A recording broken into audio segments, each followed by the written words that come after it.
Arsenal are often described as a club that is judged more harshly than others. That idea is usually dismissed quickly as fan sensitivity or selective memory. But when you look more closely at how Arsenal are discussed, a different picture begins to emerge. Not one of conspiracy, or bias in the traditional sense, but of framing, expectation, and language. For much of the modern era, Arsenal have been positioned as a club defined by values, style, intelligence, a commitment to playing football a certain way. That positioning didn't come from nowhere. It was reinforced through decades of commentary, particularly during the Arsene Wenger years, when Arsenal were frequently contrasted with more physical or pragmatic rivals. The result is that Arsenal are not simply analyzed in footballing terms.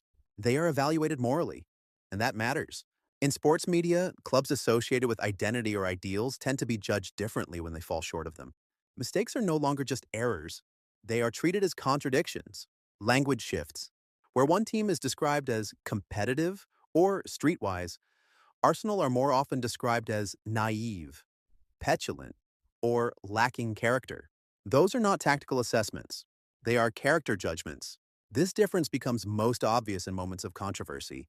When incidents involving Arsenal players occur, they are rarely discussed in isolation. Instead, they are absorbed into a broader narrative about the club, its mentality, its discipline, its supposed fragility. The incident becomes evidence. And once that happens, the original context often fades. This pattern has repeated itself often enough to be recognizable. An event takes place. Initial analysis follows.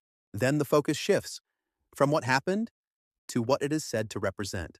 At that point, the discussion is no longer really about the moment itself. It is about Arsenal. Recent discussion surrounding Gabriel Martinelli illustrates this dynamic clearly. What stood out was not the act, which was broadly comparable to incidents seen across the league. It was the speed with which the conversation escalated. The framing moved quickly from scrutiny to symbolism and from action to accusation. That escalation is revealing. Not because Arsenal should be exempt from criticism, they shouldn't, but because similar incidents elsewhere rarely carry the same narrative weight. They are treated as part of the game. At Arsenal, they are more often treated as proof of something deeper. This is where much of the frustration among Arsenal supporters comes from. Not from a belief that the club deserves protection, but from a sense that the standards being applied are inconsistent, that the same behaviors are interpreted differently depending on context and expectation. Over time, that inconsistency becomes difficult to ignore. It doesn't create paranoia. It creates fatigue. Arsenal are not asking to be judged more kindly.